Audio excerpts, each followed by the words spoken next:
जय गुरु जी संगत जी। गुरु जी के श्री चरणों में कोटि कोटि प्रणाम।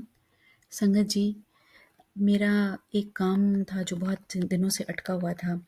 एक्चुअली मेरा ड्राइविंग लाइसेंस बहुत समय से अटका हुआ था, करीब फरवरी में वो एक्सपायर हो गया था और बीच में मुझे इंडिया भी जाना पड़ा, जिसकी वजह से मैं टाइमली नहीं कर पाई उसको रिन्यू। बट अभी मैं मतलब इतना ज़्यादा थी परेशान कि कैसे बनेगा, क्या होगा, और अपॉइंटमेंट्स भी नहीं मिल रही थी।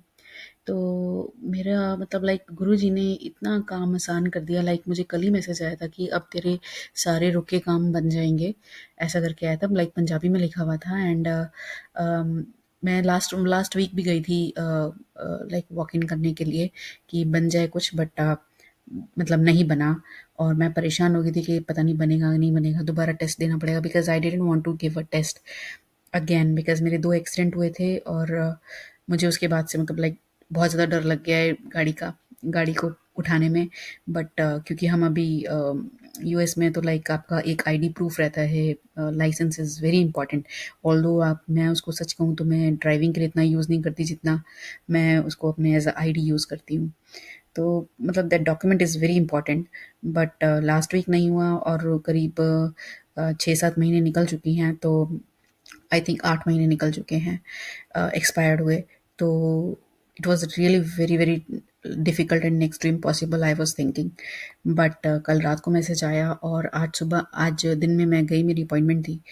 And and you won't believe कि within I think 5 to 10 और maybe 15 minutes, not more than that, 15 minutes में सारा काम फटाफट से ऐसा हुआ जैसे कि मुझे पता ही नहीं चला। And no questions, nothing, everything was good, okay, कोई क्वेश्चनिंग नहीं। एंड चुपचाप से कर दिया गया। बस एक सिंपल सा पूछा कि आप इतने लेट क्यों आए, और तब मैंने बताया कि मेरे को इंडिया जाना पड़ा था, ऐसा करके बस इतना ही पूछा। और उसके बाद उन्होंने कुछ खास कुछ भी नहीं पूछा, रादर आई वुड से। और बस दे दिया सारा सिंपल आपके हाथ में टेम्पररी लाइसेंस। तो मैं इतनी मतलब मैं समझ नहीं पाई कि भगवान कैसे सुन लेते हैं हमारी बात। मैं तो गुरुजी को महाशिव हैं वो, और मैं सिर्फ कहने में नहीं कहती, वो हमारे भगवान हैं। और मतलब उन्होंने कहा और वो वाक़ई में ही सच हो गया। और मैं इतनी खुश हूँ कि मतलब I literally went out to celebrate करूँ। और फिर मुझे अभी बताया भी, आप मानेंगे नहीं, हम मैं अब भूल ही चुकी थी, सच कहूँ तो शुक्राना करना। मतलब मन में कर दिया था, बट ये शुक्राना सत्संग शेयर करना भूल गई थी। सोने के लिए जा रही थी तो इतनी में देखा मैसेज आया कि शुक्राना करना मत भूलियो। तो मैं कैसे बताऊँ कि गुरुजी पल-पल हमारे साथ हैं और हमारे दिल की, हमारे मन की हर बात जानते हैं, हमें गाइड करते हैं, समझाते हैं, और सब्र कैसे करना है ये भी सिखाते हैं। क्योंकि सब्र करना एक स्किल है जो मुझ में तो अभी नहीं है। मैं गुरुजी से यही प्रार्थना करती हूँ, गुरुजी मुझे सब्र कैसे किया जाता है सिखाइए, कैसे नहीं माँगा जाता ये सिखाइए। क्योंकि कहते हैं कि गुरुजी की बात सिर्फ़ माननी चाहिए, माँगना नहीं चाहिए।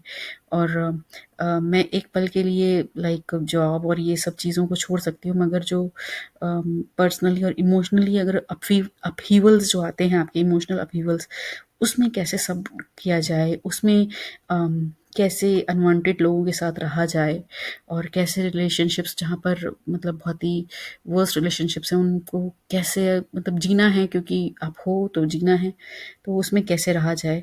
मैं गुरुजी से यही अरदास करती हूँ कि गुरुजी सिखाइए मुझे, और सब पर कृपा कीजिए, सबके काम बनाइए, बस अपना आशीर्वाद बनाए रखिए, और बस अपने चरणों में हमें रखिए। हर पल हर क्षण आप ही का सहारा है, सिर्फ़ और सिर्फ़ आप ही का सहारा है। आपके ज़रूर बहुत सारे भक्त होंगे, बहुत सारे बच्चे होंगे, मगर हमारे तो सिर्फ़ एक आप ही भगवान हो। बस यही एक अरदास है प्रभु से। इसी के साथ मैं अपनी वाणी को विराम दूँगी। जय गुरु जी, शुक्राना गुरु जी।